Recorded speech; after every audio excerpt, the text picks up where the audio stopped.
Mais c'est un peu. La peste, c'est Camus, mais la grippe, espagnole. J'ai peur de rester coincé. J'ai pas envie de rester coincé, moi. C'est lui sur le banc de square, c'est mon ami, mon amoureux. Et ça fait rire les pigeons parce que c'est un petit vieux. Nos rendez-vous, c'est pas comme dans les films, je cours vers lui, il reste assis. Un jour, il m'a même dit, tu es la femme du reste de ma vie. Les gens croient qu'il ne me touche pas, mais il me touche, mon petit vieux. C'est beau, c'est rides autour des yeux. J'emmerde les icebergs. Peut-on vraiment n'aimer que la partie visible d'une personne ? La nostalgie, c'est comme les coups de soleil. Ça fait pas mal pendant, ça fait mal le soir. La tristesse. La colère. Ouais. Colère. La putain de ta mère. Du son. La gastro. J'avais compris ça. La gastro. C'est Wendy dans Peter Pan qui dit « Jamais, c'est terriblement long ». Ça te va bien la moustache, au fait? T'as laissé pousser ta moustache, non? T'as fumé ou quoi? La soupe. L'orgasme. J'emmerde l'immobilisme. Parfois, je me demande si ne rien faire n'est pas un peu défaire ce qui se fait en moi.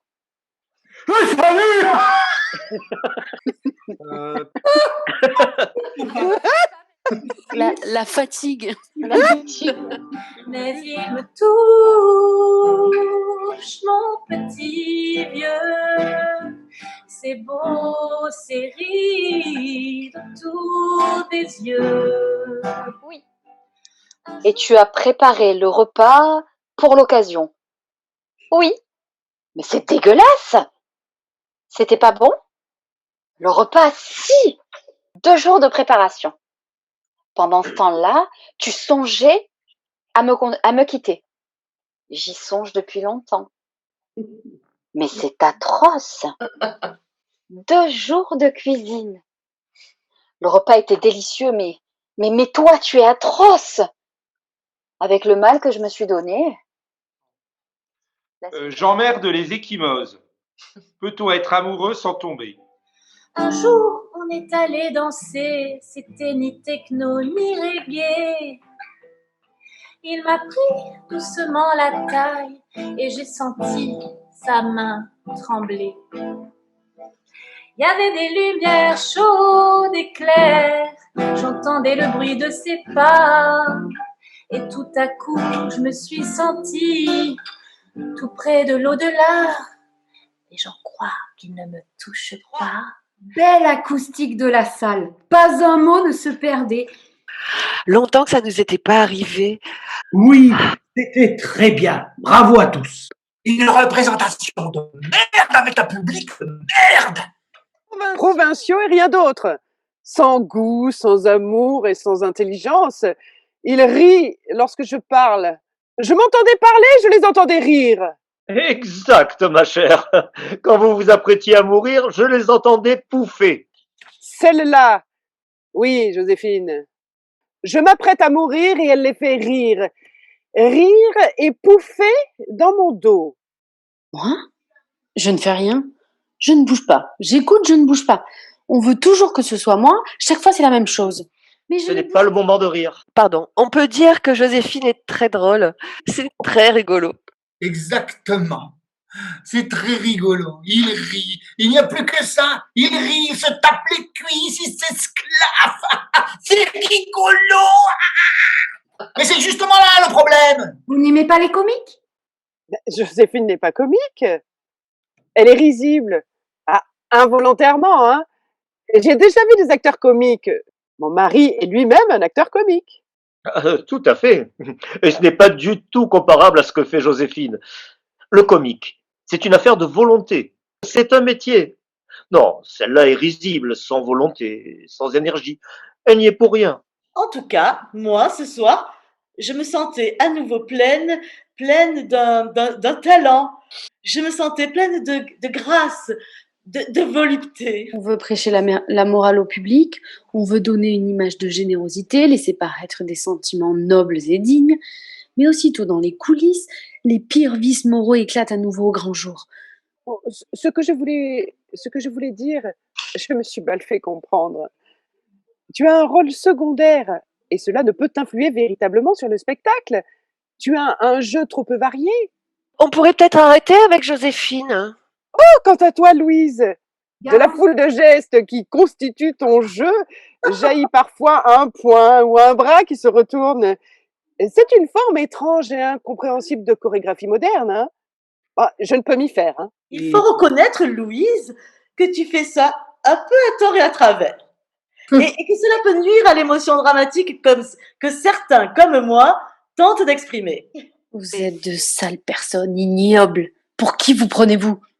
T'inquiète pas, je ne les entends plus. Oh, je suis désolée. Il y a incompatibilité, je suis au regret de le dire, entre ce que vous faites sur scène, mesdemoiselles, et l'exercice sérieux de notre art. Enfin, ça suffit! Madame Gretel, on m'a raconté qu'à Berlin, vous avez été acceptée dans une troupe par pitié. Vous y faisiez un pauvre et minable numéro sans talent et chantait affublé d'un costume et d'une coiffure très ringard. Alors moi, j'ai imaginé qu'à ce moment-là, Madame Gretel devient toute rouge. Elle se précipite sur Babette pour lui tirer le chignon, qui elle lui répond en lui griffant le visage. Joséphine essaie de les séparer, mais Louise attrape Madame Gretel par derrière et lui arrache la tignasse.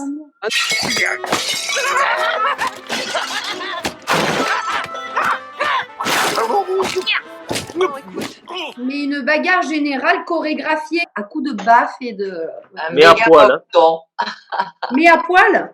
Et tu te mets pas nu parce que c'est contemporain? Non, c'est parce que j'ai l'âge que j'ai. Ah, que des paroles, voilà. Que des promesses. Je te signale que l'année où j'étais prête, hein, vous étiez tous à vous mettre à poil et... Mais il me touche, mon petit vieux. C'est beau, c'est rides autour des yeux.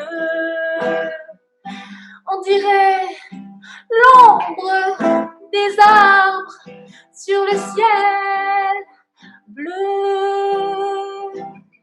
bleu. C'est dans la loge des comédiens que tout commence. Ils sont là, ils se maquillent, se coiffent, se pomponnent, se parlent. Se maquiller, c'est devenir un autre face à soi-même. Et quand le public entre, on adore le bruissement de son attente. Parfois, un vrai brouhaha quand la salle est pleine. Entrer en scène, c'est effectuer un voyage sans retour. C'est vivre une aventure qui vous transforme. Entrer en scène, c'est passer de l'autre côté du miroir, s'arracher aux tenailles du trac et sauter dans le vide. Passer du vertige au vol. Partir vite. En courant, fuir le plus loin possible. Disparaître, ne jamais revenir. Le corps qui se vide, le cœur qui se brille. J'ai froid. J'ai mal. Je déteste ça. J'ai le trac. Le trac est un rat qui me ronge de l'intérieur, un rat qui ne meurt qu'à la lumière. En scène, vite! Je suis seule avec mon trac et le pendrillon est alors la dernière personne à me serrer dans ses bras. En scène, vite! Enfin, la scène. La scène, c'est d'abord la cabane, la maison des acteurs, leur refuge, leur sanctuaire. En scène, vite! Jouer, en fait, c'est travailler. Non, on ne joue pas pour gagner sa vie. On joue pour mentir, pour se mentir. On joue pour être ce qu'on ne peut pas être. Et parce qu'on en a assez d'être ce qu'on est, on joue parce qu'on est un menteur de naissance. Mais non, jouer, c'est jouer. Rien de plus ludique que d'endosser pour 2 heures la peau d'un autre. Rien de plus amusant puisqu'être un autre, c'est être soi. Enfin, en étant un autre. Oui, jouer, c'est être. Alors jouez, jusqu'au dernier souffle. Jouez! Pardon.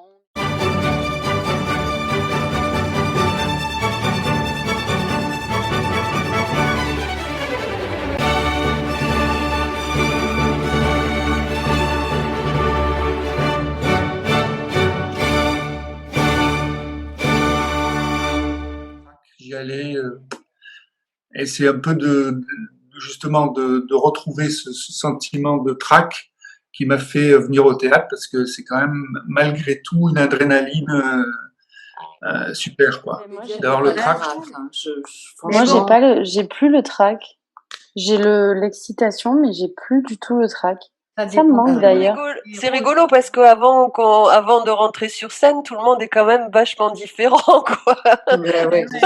Il y a des réactions de tout le monde qui sont un peu... Il faut oublier son texte pour pouvoir découvrir l'histoire et le moment que tu vis. D'accord. Donc le texte n'a aucune importance. Vivement lundi prochain. To be or not to be. Vivement qu'on se voit quand même. En chair et en os. Même si c'est super. La vie est un songe.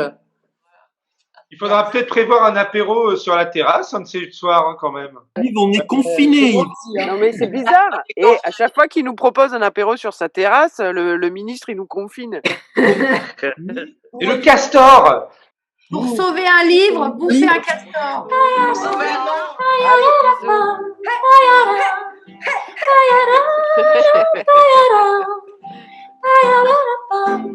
Ayara,